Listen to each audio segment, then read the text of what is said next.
لیکن اس سے پہلے میں چاہتا ہوں کہ کچھ تمہیدی باتیں آپ لوگوں کے ساتھ رکھوں اللہ سے محبت کے تعلق میں۔ محبت کے بارے میں نے پچھلے کلاس میں ایک بہت امپورٹنٹ بات کی تھی کہ محبہ یعنی محبت جو ہوتی ہے وہ ایک بہت ہی امپورٹنٹ شے ہوتی ہے۔ یعنی آپ عبادت کرتے ہیں، عبادت جو ہے ایک عمل ہے، اس میں انسان جان بھی لگاتا ہے، مال بھی لگاتا ہے، لیکن اگر اس میں سے محبت کو ہٹا دیا جائے، یعنی اللہ سے آپ کی محبت ہی باقی نہ رہے، تو عبادت کا کوئی ایسنس باقی نہیں ہوتا۔ تو ہم لوگ انشاءاللہ آج کچھ سائنس کے بارے میں بات کریں گے تمہیدی طور پہ، یعنی وہ نشانیاں جو اس بات کا ثابت کرتی ہیں کہ آپ اللہ سے محبت کرتے ہیں، یعنی آپ کے اندر اللہ کی محبت ہے۔ کچھ نشانیوں پہ ہم لوگ بات کریں گے انشاءاللہ۔ پہلی نشانی یہ ہے کہ when a person loves Allah he should not dislike the thought of death، یعنی کہ جب ایک انسان اللہ سے محبت کرتا ہے تو وہ موت کے خیال کو بھی وہ ناپسند نہیں کرتا، وہ موت کو پسند کرتا ہے۔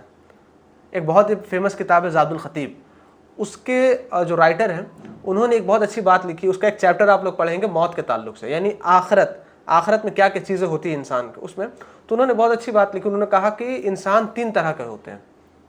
ایک طرح کے وہ شخص وہ ہوتے ہیں جو موت سے نفرت کرتے ہیں۔ کیوں موت سے نفرت کرتے ہیں؟ وہ یہ سمجھتے ہیں کہ میرے اعمال برا ہے تو اللہ مجھ سے اس کا حساب لینے والا ہے، تو میری پکڑ یقینی ہے اور سخت ہونے والی، اس لیے وہ موت کو نفرت کرتے ہیں۔ ایک وہ لوگ ہوتے ہیں نا جو موت کو ناپسند کرتے لیکن نفرت نہیں کرتے، اس کی وجہ یہ ہوتی ہے کہ وہ اپنے اعمال کے ڈاؤٹس میں ہوتے ہیں کہ میرے نیک بھی اعمال ہیں، برے بھی اعمال ہیں، کیا پتہ اللہ میرے ساتھ کیا معاملہ کرے گا، کہیں ایسا نہ ہو جہنم میں چلے جائیں تو ہمیں کچھ وقت مل جاتا، اس طرح کے خیالات ان کے اندر ہوتے ہیں۔ اور تیسرا وہ شخص ہوتا ہے جو موت کو پسند کرتا ہے اس لیے کہ اس کی ملاقات اللہ سے ہونے والی ہے۔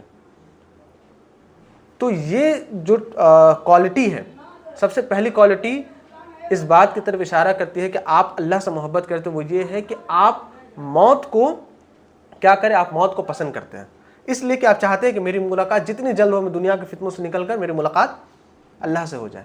آپ دیکھیں رسول اللہ صلی اللہ علیہ وسلم کے جو آخری اوقات رہے ہیں، آخری اوقات میں اللہ کے رسول فرماتے ہیں کہ مجھے موقع دیا گیا، مجھے چانس دیا گیا کہ میں قیامت تک کی زندگی لے لوں یا میں اللہ سے جا ملوں۔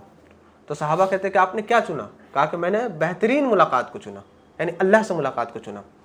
آج ہم مسلمانوں میں سب سے امپورٹنٹ چیز جو مسنگ ہے، خاص کر یوتھ میں، وہ یہی ہے کہ ہم لوگ موت کو ناپسند کرتے ہیں۔ اور یہ بتایا بھی گیا کہ وحن اسی کو کہا جاتا ہے حب الدنیا کراہت الموت، دنیا کی محبت، موت سے نفرت۔ ہمارا معاملہ یہ نہیں ہے کہ ہمارے اعمال برے ہیں تو ہم کو تھوڑا وقت مل جاتا اپنے اعمال پہ ہم محنت کر لیں، ایسا نہیں ہے۔ ہم چاہتے ہیں کہ ہم زندگی جئیں۔ جو انسان جتنا آج کے وقت میں بوڑھا ہوتا جاتا ہے اس کی دنیا سے محبت اور پیدا ہوتی جاتی ہے، وہ اور اس کو جینا چاہتا ہے، اس کو ایکسپلور کرنا چاہتا ہے۔ یہ ہمارے حالات ہیں، اسی کی وجہ سے ہم لوگ تنزلی کے شکار ہیں۔ خالد بن ولید رضی اللہ تعالی عنہ کو جب رومن امپائر کے ایک بادشاہ نے کیا کہا تھا، رومن امپائر کا بادشاہ کہتا ہے خالد بن ولید رضی اللہ تعالیٰ عنہ کو کہ تم لوگ یہاں سے چلے جاؤ، تمہارے پاس تو تلواروں کو ڈھکنے کے لیے میان تک نہیں ہے، تم نے تو چمڑے نپیٹے ہوئے ہیں، ہے نا۔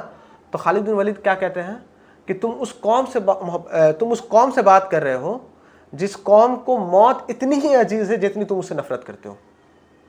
یہ ایک ٹاپ کوالٹی تھی جس کی وجہ سے مسلمانوں کو عروج حاصل ہوا، آپ تاریخ پڑھ سکتے ہیں۔ تو یہ چیز ہمارے اندر ہونی چاہیے کہ ہم موت کو پسند کریں، بشرط یہ کہ ہم اللہ سے ہماری ملاقات ہو، اس لیے ہم موت کو پسند کریں۔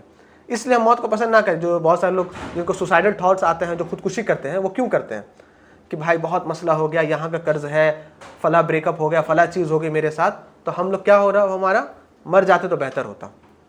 تو یہ کرنا بھی غلط ہے، یہ اس سے مراد یہ ہرگز نہیں ہے۔ آپ موت کو پسند اس لیے کرتے ہیں کیونکہ آپ چاہتے ہیں کہ آپ کی ملاقات جتنی جلدی ہو آپ کو اللہ سے ہو جائے۔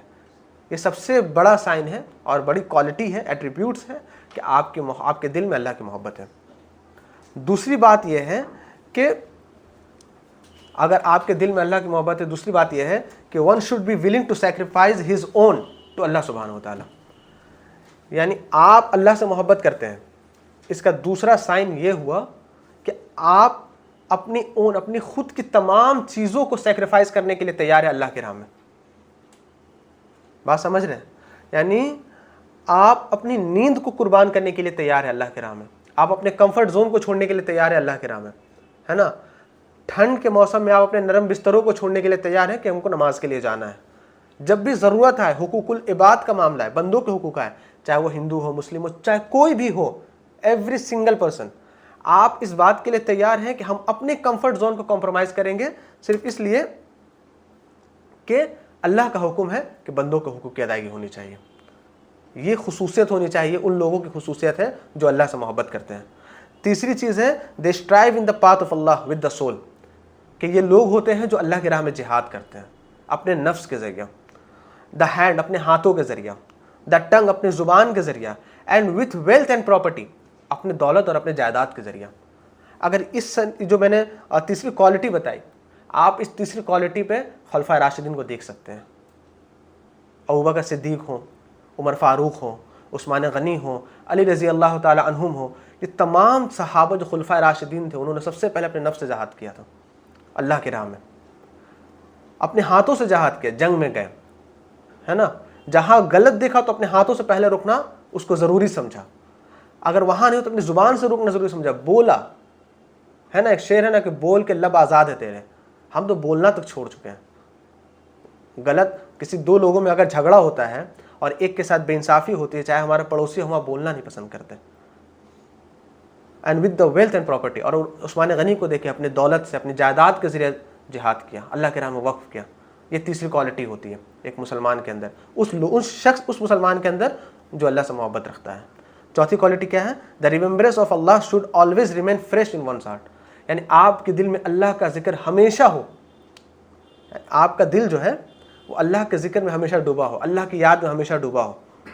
ایک بہت اللہ علیہ وسلم کی فیمس حدیث ہے, وہ حدیث یہ ہے کہ اگر کسی انسان کو قلباً شاکرن, شکر گزار دل, ولساناً ذاکرن, اور اللہ کو یاد کرنے والی زبان, وزوجۃ صالحا, اور نیک بیوی یا بیوی کے لیے نیک شوہر جو آخرت میں اس کی مدد کرے, آخرت کے امر میں, آخرت میں کامیابی میں مدد کرے, اگر یہ تین چیزیں حاصل ہوگی سمجھ لی وہ بہت ہی بلیسڈ انسان ہے. تو اللہ کی محبت آپ کے دل میں ہے, اس کے سب سے بڑے سائن یہ ہے کہ آپ ہمیشہ اللہ کو یاد رکھتے ہیں. پانچواں سائن یہ ہے کہ آپ محبت کرتے ہیں ورشپنگ ہم, اللہ کی عبادت کرنے میں, جو میں نے ابھی بات کہی. یعنی آپ کو محبت ہوتی ہے نماز پڑھنے سے, آپ کو محبت ہوتی ہے قرآن پڑھنے سے, آپ کو محبت ہوتی ہے سچ بولنے سے, آپ کو محبت ہوتی ہے اخلاق کو اچھے رکھنے سے. کیوں؟ کیونکہ اللہ کی عبادت ہے, اللہ نے اس کو کرنے کا حکم دیا ہے. And his heart is attach to the masjid, اور آپ کا دل مسجدوں کے ساتھ جڑا ہوا. قیامت کے دن جو 7 طرح کے لوگ ہوں گے جن کو عرش کا سایہ نصیب ہوگا, اس میں سے ایک شخص وہ ہوگا جس کا دل ہمیشہ مسجد سے جڑا ہوا ہے. یعنی ہر نماز کے بعد وہ دوسری نماز کا انتظار کرتا ہے, اس کے لیے خود کو پریپیئر رکھتا ہے. اینڈ ہی لوز دا قرآن, اور وہ قرآن سے محبت کرتا ہے. قرآن سے محبت کرنا کس کو کہتے ہیں؟ کوئی بتائے گا؟ اور اس کو سمجھ کے پڑھنے کی کوشش کرنا. تلاوت کرنے پہ بھی ثواب ہے جی, عمل کرنا, تلاوت کرنے میں بھی ثواب ہے. اور قرآن کی جو اصل ریسیٹیشنز ہوتی ہے وہ یہ ہوتی ہے کہ اس کی زبان کو سیکھ لیا جائے, اس کے معنی و مفاہیم پہ غور کیا جائے اور پھر اس پر عمل کیا جائے. یہ تقاضے ہیں قرآن کی محبت کرنے پر, یعنی قرآن کی محبت سے یہ تقاضے ہیں. اس کے اسی طرح سے چھٹی چیز, اس کے لیے ورشپنگ اللہ بیکم ایزی, اس کے لیے اللہ کی عبادت کرنا اس کے لیے آسان ہوتا ہے. اب آپ اپنا محاسبہ کریں کہ آپ کے لیے نماز پڑھنا کتنا آسان ہے اور کتنا مشکل ہے. اگر کسی کے لیے نماز پڑھنا آسان ہے تو اس کو تو مبارکباد ہے, لیکن کسی لیے کہ نماز پڑھنا مشکل ہے تو بڑی سوچنے والی بات ہے. پھر he loves those who obey Allah, وہ ان لوگوں سے محبت کرتا ہے جو اللہ کی بات مانتے ہیں, ہے کہ نہیں. and detest those who disbelieve in him, اور ان لوگوں سے اپنے تعلق کو ختم کرتا ہے, تعلق کو چھڑاتا ہے جو اللہ کی عبادت نہیں کرتے, اس کی نافرمانی کرتے ہیں. ہمارا معاملہ کیا ہے کہ ہم ایک مسجد میں نماز پڑھ رہے ہیں نا جی, نماز پڑھتے ہیں, نماز پڑھتے وقت اگر ہم لیٹ سے پہنچے تو ہم صفوں میں دھیان دیتے ہیں کہ کس صف میں ہم سے قریبی شخص کھڑا ہے, وہاں جا کر کھڑے ہو. اگر ایک شخص ایسا کھڑا ہے جس سے ہماری کبھی بات نہیں بنتی ہے تو ہم اس کی طرف نہیں جاتے, دوسرے طرف دور چلے جاتے, بھلے ایک رکعت چھوٹ جائے. آپ بتائیے دل کی اس بیماری کے ساتھ کیا ہماری نمازیں قبول ہوں گی؟ جنتی لوگوں کی نشانی اللہ کے رسول صلی اللہ علیہ وسلم نے بتائی کہ ان کے دل پرندوں کے دلوں کی طرح نرم ہوتے ہیں. لیکن ہمارا مسئلہ یہ نماز پڑھ رہا ہے, توحید والے ہم جانتے ہیں, اس بنا پر تو ہم اس سے محبت رکھ سکتے ہیں نا. لیکن ہم دیکھتے ہیں کہ 2 صف میں ہیں تو دونوں صف میں کون ہمارے تھوڑا قریبی شخص, ہم اس کے بغل میں جا کھڑے ہو جائیں گے. اور جو تھوڑا ہم سے بات و چیت نہیں بنتی تو اس کے بغل میں چھوڑ دیجیے, ایک رکعت چھوٹ جائے لیکن دور جائیں گے اس سے پہلے ہم, یہ ہمارا معاملات ہو رہے ہیں. تو اس پہ سوچنے کی ضرورت ہے. اسی طریقے سے ایک اور جو سب سے امپورٹنٹ چیز ہے, they are not afraid of the blame and reproach of the blamers. وہ ملامت کرنے والوں کی ملامت کی پرواہ نہیں کرتے. اللہ کے رسول صلی اللہ علیہ وسلم کو جب وحی آئی, دوسری وحی ان کو آرڈر دیا کہ آپ جو ہے اب کھلم کھلا دعوت و تبلیغ کیجیے, تو یہی بات کہی کہ وَعَارِضْ عَنِ الْمُشْرِكِينَ, کہ آپ مشرکوں سے اعراض کیجیے, ان پر آپ پرواہ نہ کیجیے. جو بھی آپ کو بات بول رہے ہیں, جو بھی آپ کے بارے میں کہہ رہے ہیں, اس کے بارے میں آپ بے فکر رہا کریں. یہ اللہ کے رسول صلی اللہ علیہ وسلم کو یہ بات کہی گئی.